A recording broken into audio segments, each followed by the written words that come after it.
Hi guys, it's me, Jessie, and welcome back to my ASMR channel.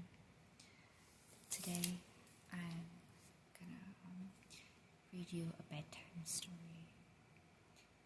So, even if you're an adult, I guess just pretend you're a child again, or like I'm a big sister or mom reading you a bedtime story to help you relax for bedtime. I was at the library today. I got this book, Alice in Wonderland.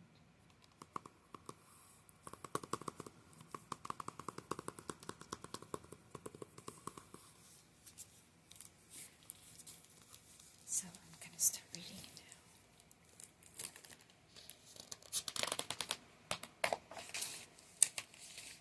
Alice in a Winter Wonderland by Jan Brett.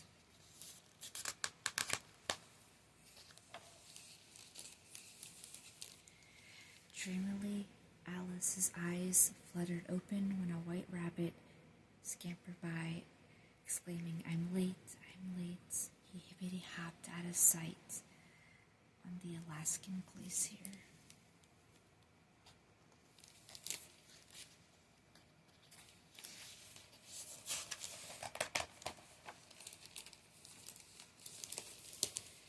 Without thinking twice, Alice popped down the rabbit hole. There's the picture.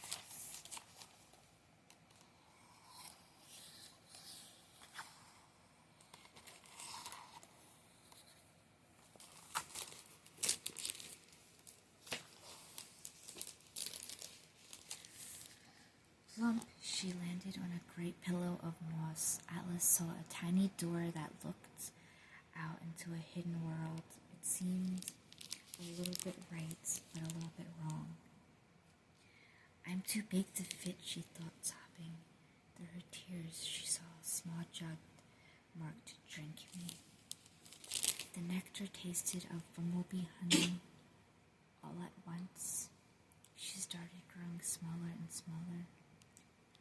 What a curious feeling, she marveled. She heard scampering feet and saw the white rabbit dash by. I'm sorry, guys. I apologize if you just heard like a coughing noise. I have my dog on the bed, and she was like coughing or something, and it made a weird noise. So I'm sorry about that if you hear that in the background.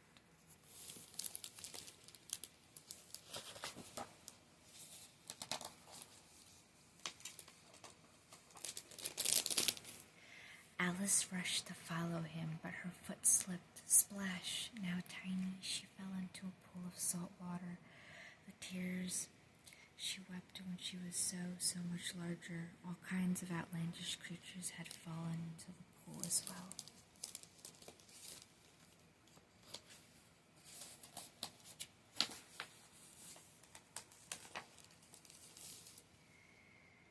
The bedraggled group wanted to warm up. The best way to get dry would be a foot race, said the great auk.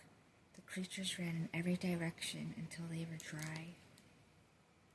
The race is over, everyone won, the great auk squawked to Alice. It seemed a little bit right and a little bit wrong.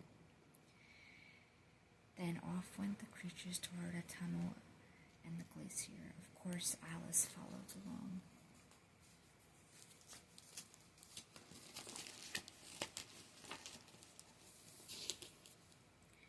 Coming out of the other side, Alice bumbled into a large mushroom. Who are you? Asked a caterpillar. I hardly know, sir. Curious things are happening to me, and now I'm the size of a buttercup. The caterpillar sighed. I can help.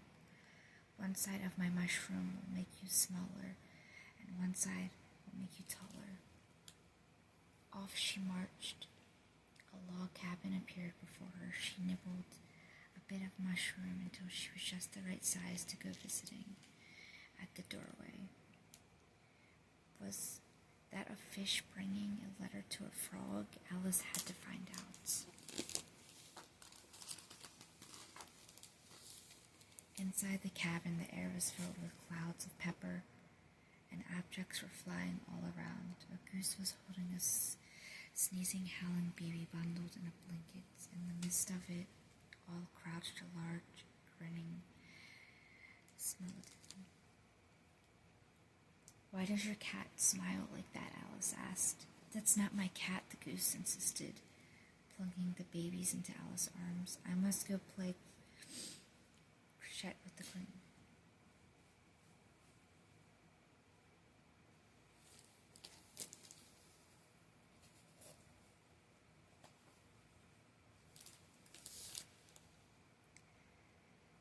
How tossed about everything is.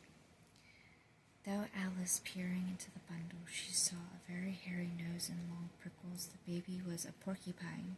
She took it to a tundra tussock and let it amble away. A loud purr made Alice look up, and she saw the grinding smuggling again. "Dear cat," she asked, "which way do I go?" The cat grinned even wider. "In one direction lives the old prosecutor, and the other direction lives the varying hare. Visit either, they are both peculiar." At that, the skeleton disappeared, beginning with the tip of his tail and ending with his grin.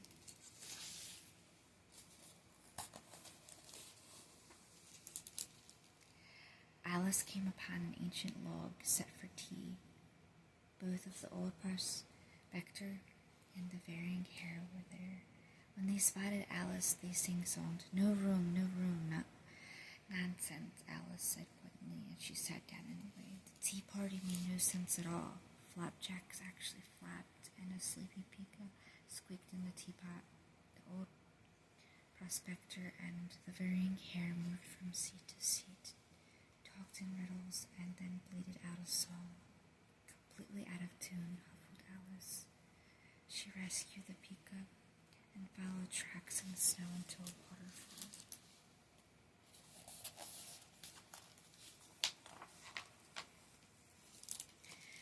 On the other side, Alice saw playing cards, painting cotton grass red. "Why are you painting the fluffy top?" she asked. "Well, miss," number 2 whispered, "the queen fancies red cotton grass, and in the crochet brown isn't ready. But then we should have all of our heads cut off." The queen, the lookout called, and the playing cards fell flat in the sorrow to go unnoticed. Alice refused to fall on her face before the king and queen. The queen, glaring at her, shrieked, "Off with her head!" Alice, surprised by her own courage, said, "Nonsense." At that, the queen asked sweetly, "Can you play crochet, dear?" When Alice nodded, the queen bellowed, "Well, come on."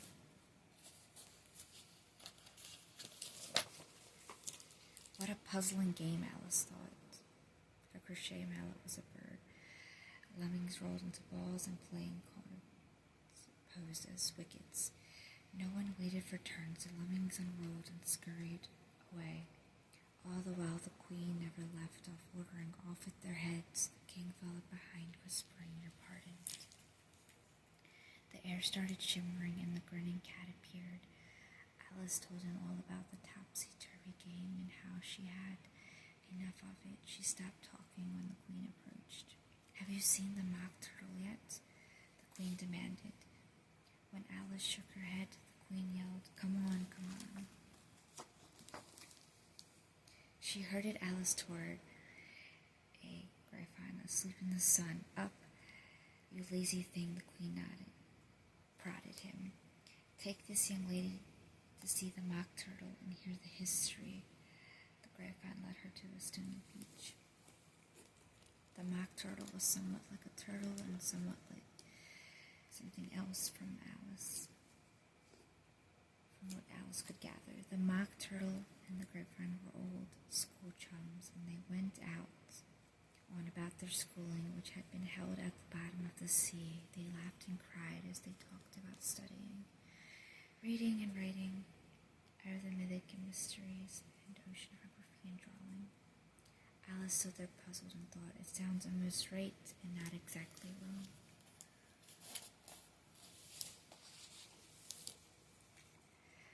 Alice was very relieved when the Mock Turtle changed his tune, trilling, "Do you have any idea what a crushing quadrille is?" Alice did not. So the Mock Turtle and Fine acted, and the dance by capering wildly, bouncing in the air and singing, advanced twice and threw those sculpins out to sea. Then, waiting to mark the time, they crooned, "Will you come and join the dance? Will you, won't you, will you join the dance? Will you, won't you join the dance?" Suddenly the trowels beginning boomed across the tundra. The Gryphon shouted, "Come on, come on." They ran until they arrived at an old tower. Inside they found the king and queen with a familiar crowd before them.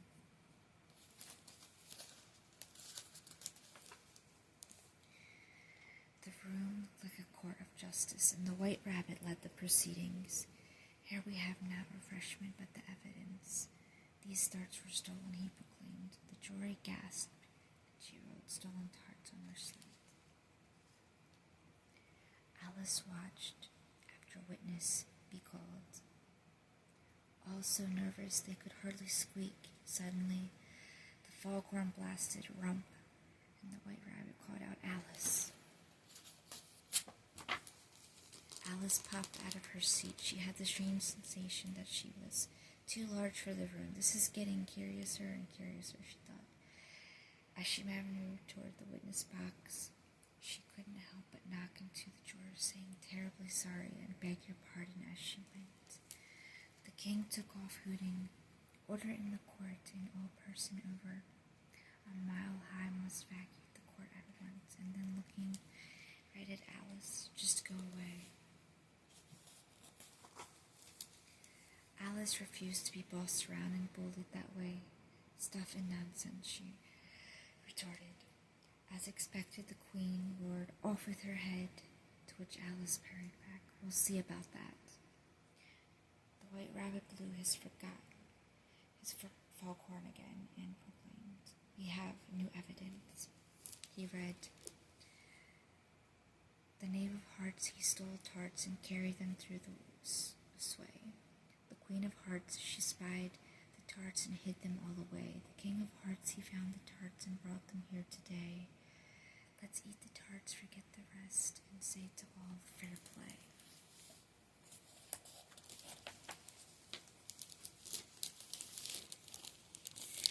Now Alice had grown to her full size. The queen kept roaring, "Off with her head," and everyone in the courtroom began scrambling around her. Alice laughed and waved her arms. "You are nothing but a pack of cards."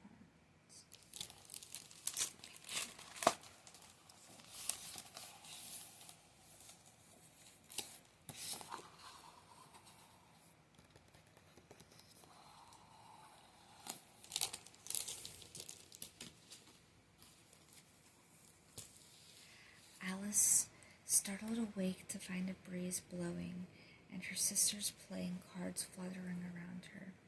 Their new puppy was yipping at the cards and scared a rabbit that darted by. Was it the same rabbit she had seen before?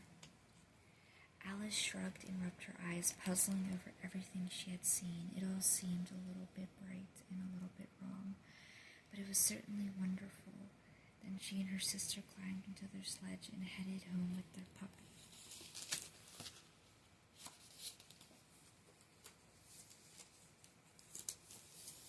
This is the last picture.